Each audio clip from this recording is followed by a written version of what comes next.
Vince. They're really cracking down on safety belts these days. What's up, officer? I'm giving you a ticket for committing an 811. Safety belt violation. Compliments of Barney Fife. We never wear safety belts. We're dummies. Weisenheimers. He gave us a ticket. Man's got to do what he's got to do.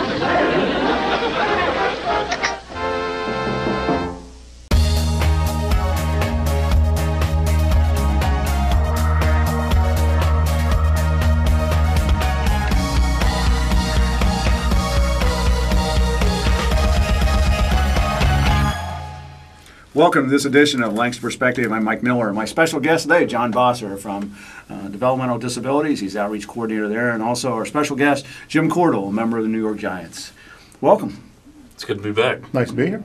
Glad you guys could show up today. I know there's a lot of activity. You just finished up another great season. Well, it's not great unless you win the Super Bowl, and we're filming this here, and the championship games for the conferences are this weekend, and so I think I'm over it. I'm rooting my buddies on. We're out of it, and already looking forward to next year. Now, do you have a pick? I mean, a sentimental pick that you can throw out there? Or? I want to see San Francisco versus New England. There's 4 Buckeyes on San Francisco. Good buddy Alex Boone. Jake Ballard was with the Giants. He's on injured reserve with the New England Patriots. So to know that somebody's going to get a ring, maybe one guy or maybe even 4 of them, with San Francisco, and Jake's got one. I don't want to see Tom Brady get another one. So I assume that's your prediction then. Those two are going to make it through this weekend. Yeah, and I know that everybody wants to see the Harbaugh brothers in the game, but I think the Ravens they've done great, but it's going to be hard to stop Tom Brady, and I think the 49ers can do it. There we go. Yeah, the first prediction right here. Do you have any prediction? What do you think? I'm no prediction, but I'm cheering for anybody except the Ravens. Except the Ravens. Yeah. You're not supposed to hate, but they're a pretty good team to dislike. A lot of activities that are going on. I know, again, you're back in town, and you are so involved in the community and involvement and scholarships, and we're going to talk a lot about that today because you've got one that's coming up that's got a timeline. I believe it's by March 1st is what we got to look at. But let's start. I know that you established a Cordle Cares Foundation. Yes. If you think back to 2009, my senior year, when and I talked about it last year on the show, we had such great success with Bowling with Buckeyes, and all the guys came down, the community came out with great support. And so we established a foundation on that success last year and had a pretty good first year back bowling with Buckeyes over at Tiki. And because, John, you were heavily involved in that, too. Well, yeah, Jimmy, it was kind of neat. Just out of the blue, I've known Jimmy's parents for several years and have known him since he was in junior high school. And they came up and said, Jimmy wants to talk to you about something. And so I ran into him, and he wanted to do something to give back to the community. And both of his parents have been involved with special education and with students with disabilities at Lancaster High School. So he wanted to do something with our agency. And we looked at a way to do something. We needed to have something so that we could partner with OSU, and it had to be a 501c3 nonprofit. So we ended up, all of the proceeds from that first year of Bowling with Buckeyes went to our Special Olympics program, our adult Special Olympics program at Fairfield DD. And it allowed us to do a lot of things. We established a couple of new sports. We started an equestrian team and competed in the state Special Olympics equestrian games. And we probably increased our number of athletes that we serve probably by 100%. It probably doubled. I think that's 100%. I'm not a mathematician. Close enough. Jimmy's a marketing guy. He probably knows that. But and then when Jimmy decided he wanted to start the foundation in his rookie year, he called me and asked me if I'd be on his board, and I certainly agreed. So last year, Jimmy can talk more about some of the activities we started last year, but the second Bowling with Buckeyes, which was back in July, ended up providing another probably, I think, $17,000 or something like that for a Special Olympics program. So we're really rolling, and we're set for Special Olympics for quite a number of years. So I think he also as you alluded to the scholarship program, which we'll talk about here in a few minutes, but there was enough money out of that to establish the scholarship program for high school seniors. Are you an avid bowler? Is that how that started, or how did that? No, it really didn't start. It was an event that I'd gone to with the Bowl for Kids' Sake, and John, you were at that, right? I think that's when I came down and I guest appearance for Anna Tobin and the great program they had. And I said, this is something that we can do. And then right then sat down and said, okay, this is our goal. I think their goal that was $10,000 that we'll raise. And we generated, what, 19,000 I think the first year, and you guys got 17 something. So it was quite a successful first run. And again, we did it last year. So, we're hoping that we can beat it again this year, keep the bar going up, and it's a lot of fun. I mean, there was a lot more turnout Really? This year as far as the public goes, because the first year, it was the sponsors and the people they brought, and that was it, and it was kind of under the radar, and then all of a sudden we're going to do it again, and we had a line before, 2 hours before we opened, and it was packed out there. I think we were just under fire code, so I think yeah, we're fine. I think we were okay. But it was great, and everybody really had a good time. A neat concept, because the first year Jimmy brought, I think there were 33. There were 33 lanes out there. Yeah. I think we had 30. 40 lanes were sponsored. Okay. We had 33 We had 33 Buckeyes that came down, current players, and they bowled with teams of 5 or 4 or 5. I think 4. Plus the from the sponsors, and then a Special Olympian. And the Buckeyes just rotated after a couple of frames. They would just rotate. So a lot of people got to meet a lot of players. This past time we had, I think, probably 8 or 10 current Buckeyes. It was 12 and 12. Okay, Yeah. and then we had 12, and then 12 former Buckeyes. So and there were some big names. We had Anthony Gonzalez was probably the most accomplished of all of them. But Who? although he doesn't have a Super Bowl ring, does he? No. Who's the worst bowler? I'm the worst bowler. And that's what you were talking about. And I just got the idea and said, okay, I'm a bad bowler. It doesn't matter. We'll have fun. And this year I only threw a couple balls. I was running around, but I think I hit a strike. So all right. There we go. That's it. John, you bowl too? No, I gave up bowling Yeah. quite a number of years ago. Long time ago. And that's coming. That next one will be in July of 2013. July 13th. July 13th. Saturday at Tiki Lanes again. Yeah, that's great. That's a great event. I know that last year, which was your second year in the league, you sponsored a free football camp at Lancaster High School for elementary kids. Yeah, so we had that success with bowling with Buckeyes. Established a foundation off of that. Then we wanted to expand. The first thing that came to my mind was, let's have a football camp. And football camps are great. The kids learn a lot, get to have fun. We could do it here, and I wanted it to be a free camp. The NFL has a grant program, so we applied to that. Didn't hear back until about the day before. But going back, when the football camp was started, okay, what can we do? So we said, let's make it significant. Brian Sampson Memorial Youth Camp. Coach Sampson passed away from cancer, and I got to see him actually the night before. John emailed me and said he's in bad shape because I talked to him in the spring. He was okay. He was going to beat it, and I guess it turned for the worse pretty quick, and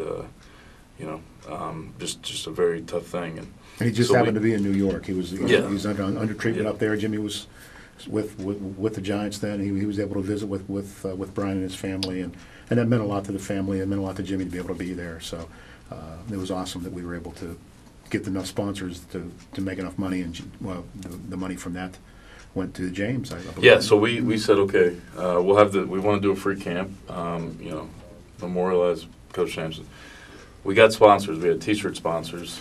Dr. Hollingsworth was our big sponsor. He was going to pay for all the T-shirts.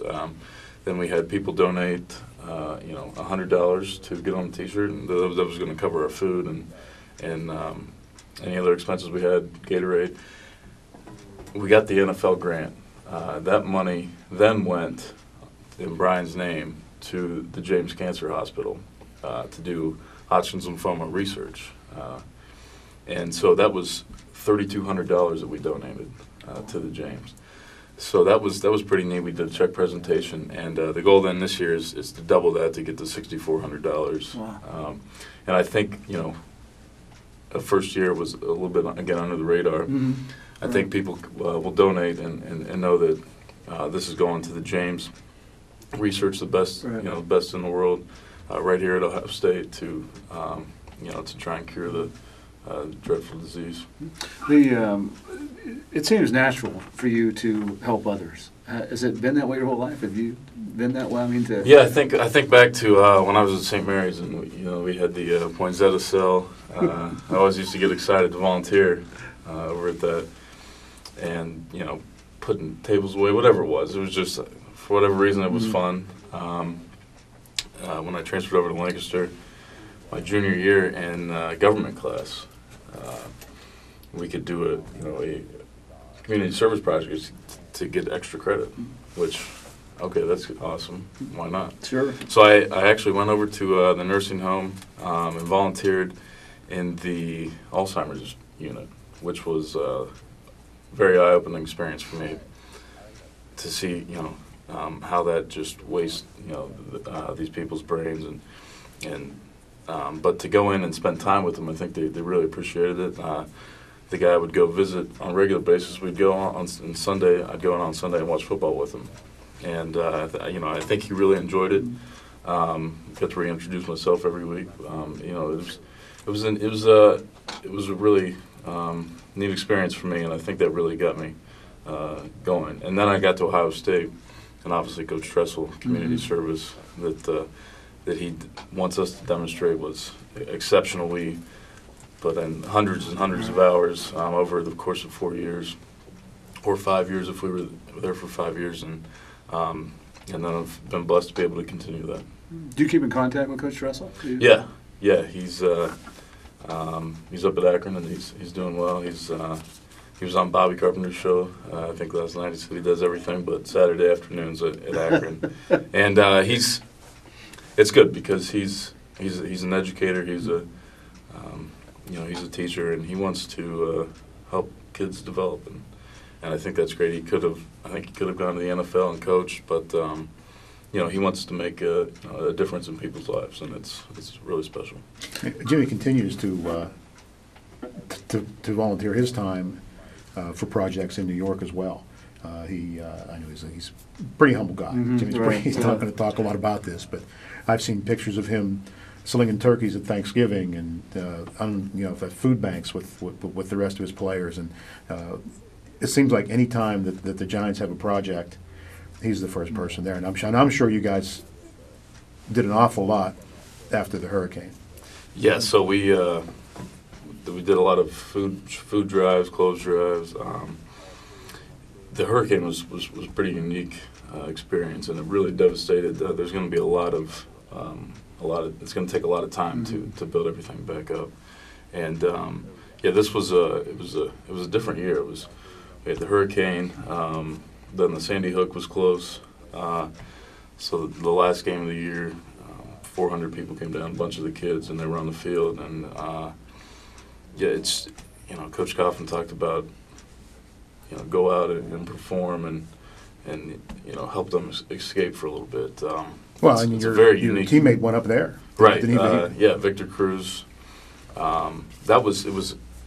This is something that's just it's over my head. It's how he handled it, because Victor Cruz, a local undrafted kid from UMass, from Patterson, New Jersey, and he's a Pro Bowler, set the Giants single season record. Okay, so he really blew up there, and all the kids, all the kids love him. So Jack Pinto, one of the kids that was taken in Sandy Hook, his family actually he was buried in Victor's jersey, and he went up there and met with the family and spent the day with the family, and he handled it. And then the New York media was constantly questioning him. How he handled that was awesome. And I think it's tough, but it meant a lot that he could do that. And it's because we just play football, but that it can maybe help at all, and a situation like that is really unbelievable. I know that the NFL does a lot for charities throughout the league. Do you communicate with other teammates and say, hey, what are you doing? Are you guys helping out here? Or I know we talked about bowling for Buckeyes, but across the country, or you guys keep in contact with each other? Yeah, a lot of guys do things back around here, and you see it what they do in their local markets, and yeah, the NFL, they set it up. The Giants have a great community outreach program, great community relations staff. But yeah, you talk to guys and you see that they're continuing what they did at Ohio State. Mm-hmm. Like you said, they're guys that any team asks them who can you go to if you need a volunteer, you go to the Ohio State guys. I think so. That's pretty cool.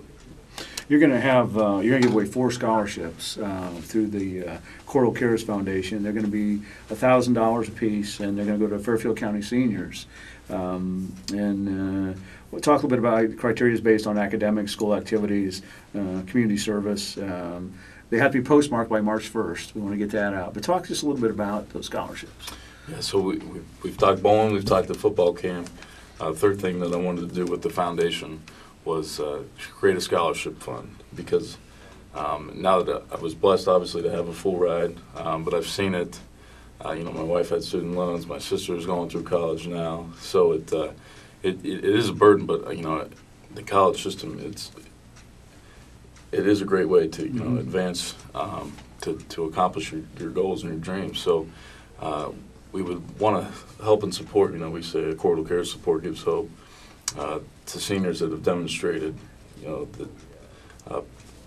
demonstrated these academics, athletics, and most importantly, we wanted to, exemplify community service, because it's what we're based off of. We have great volunteers to come out and help us, and seniors, when you're in high school, maybe you don't realize how special it is, and the kids that do that, I think we want to reward them.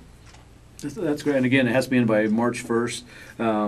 Is there a form to be filled out? Is it a letter? Or yeah, you can go right to cordlecares.org and print the application off and print it out.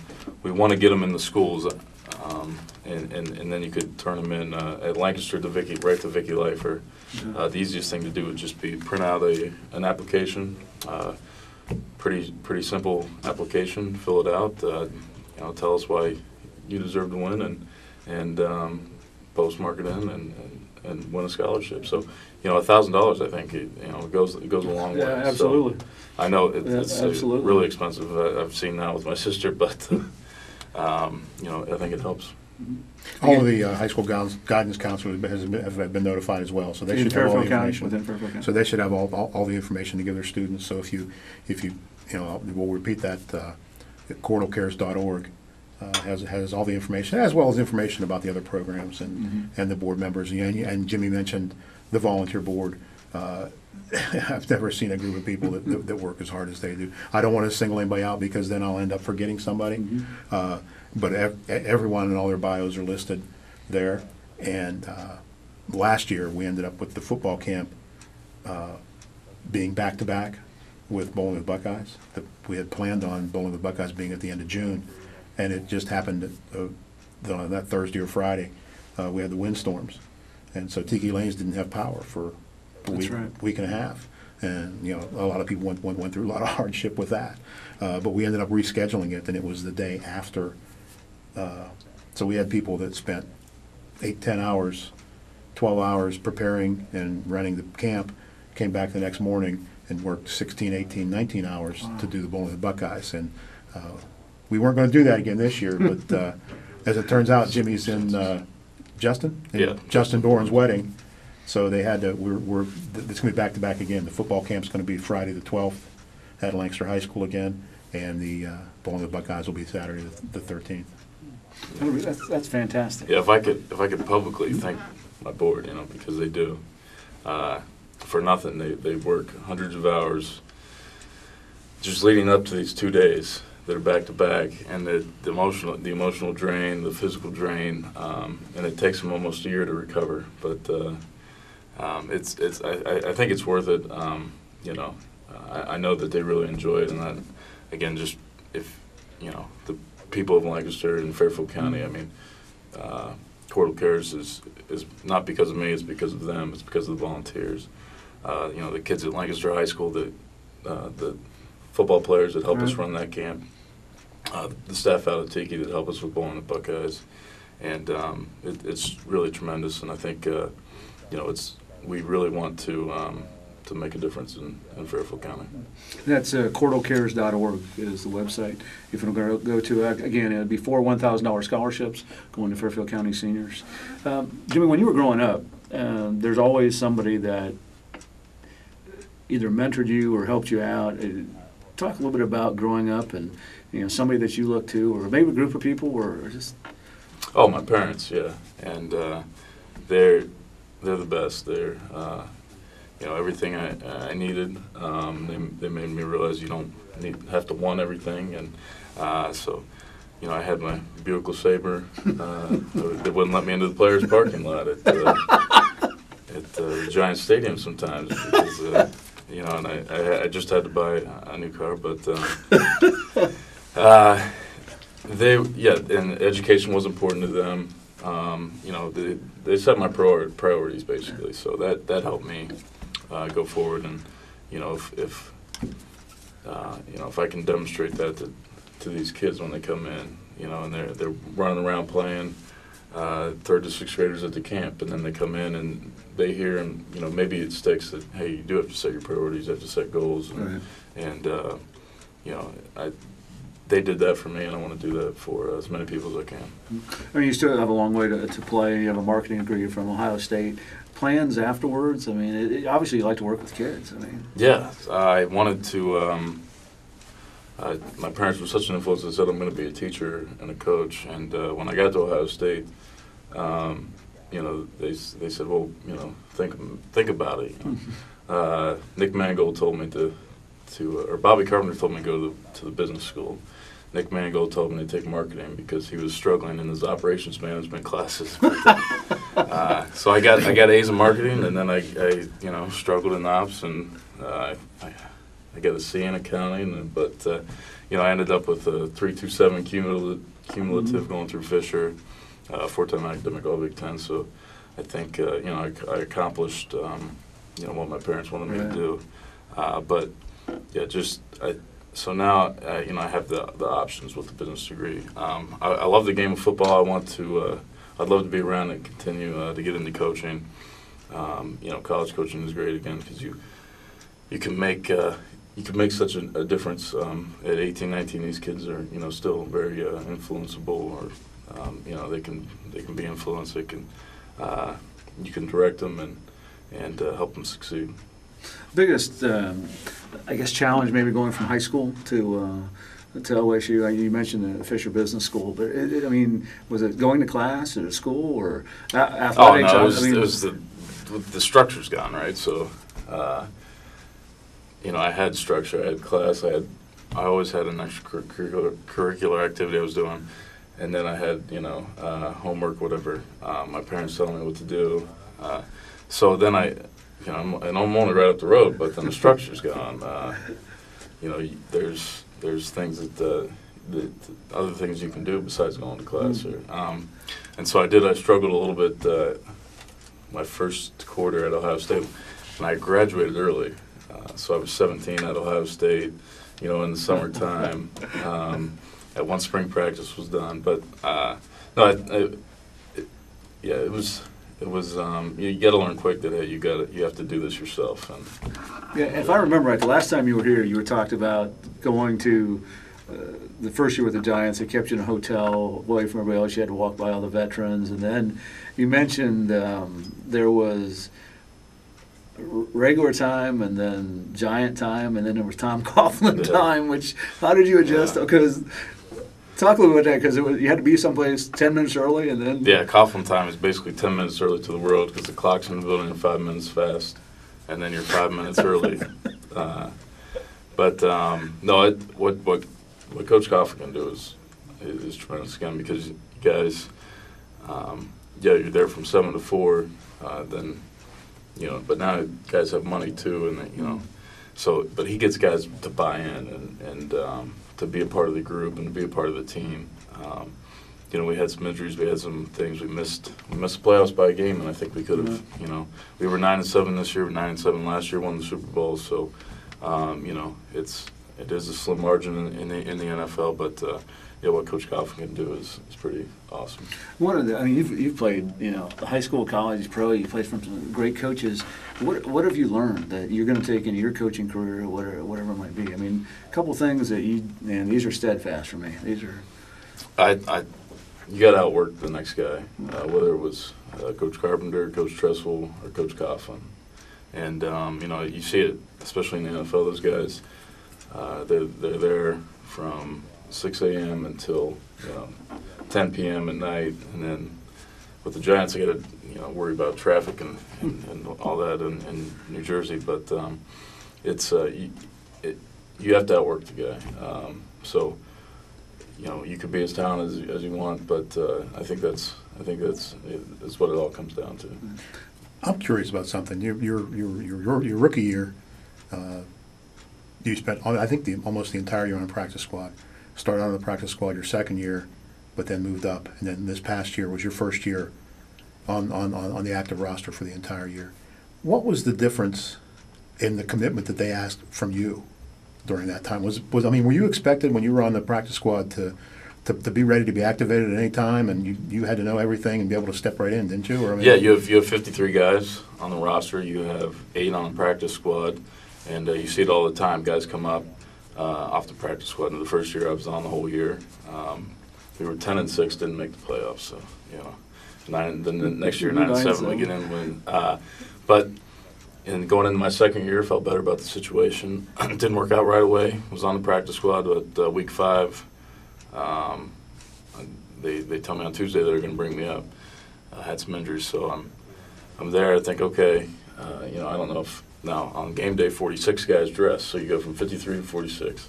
Well, if they're going to bring you up, usually if they bring you up, they're going to play you. Okay, so I'm going to dress. Now what am I going to do? I'm not going to. I'm not a starter, but okay, I'm ready to be a backup inside, ready to go. And I was on kickoff return, which I've done. I did all year again this year. And kickoff return's fun, but it's not really a high pressure situation. But I go.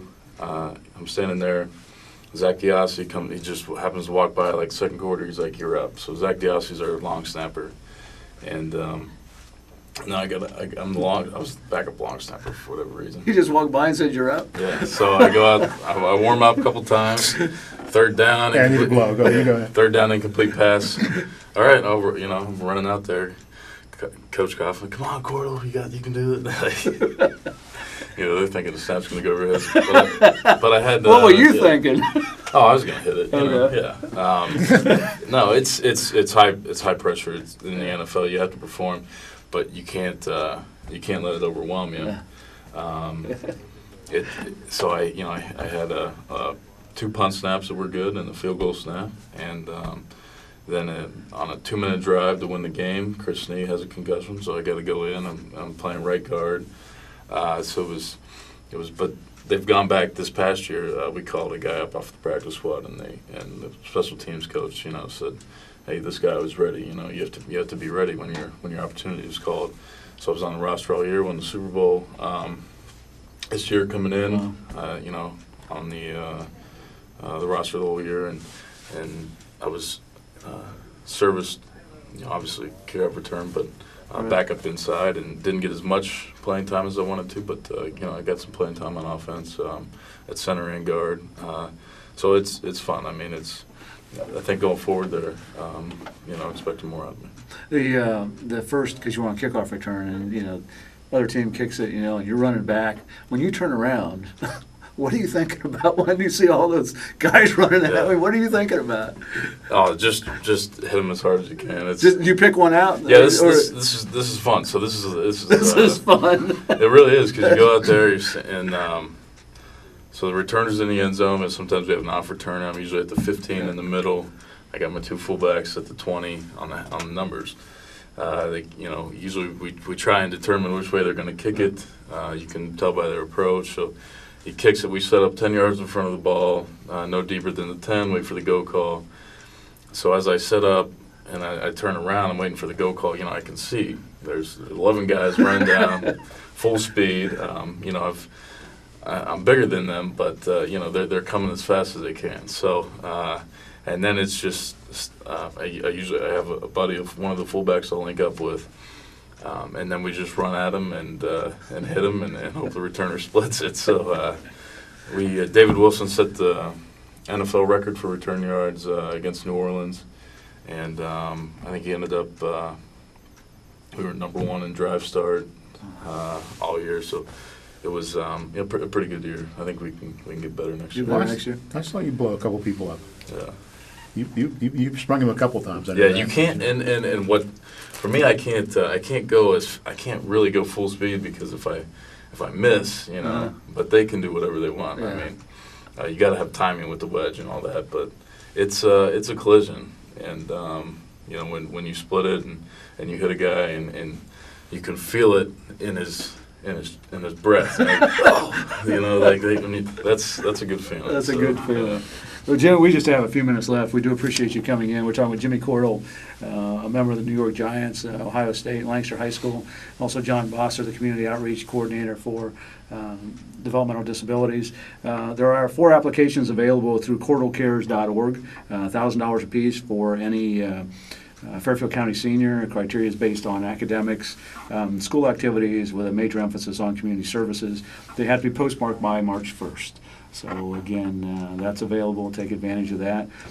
Stay tuned to the website. We got we'll be posting the applications for the camp, which again will be free. We had 138 last year, and I think we're going to limit it to 150. So we'll let everybody know that was there last year when we're going to open that up, and then we'll announce it. Twitter, Facebook. We have a Facebook page. You know, on the website. You can. I'll post it on my Twitter at JimCordle63. So. Well, again, we appreciate you guys coming in, and best of luck in the off season.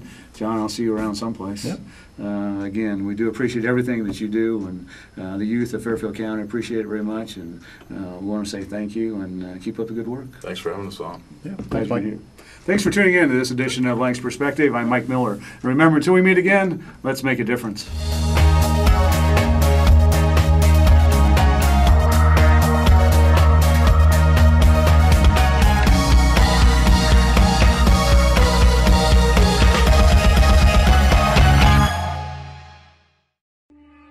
I didn't need help from anybody. I was good at everything.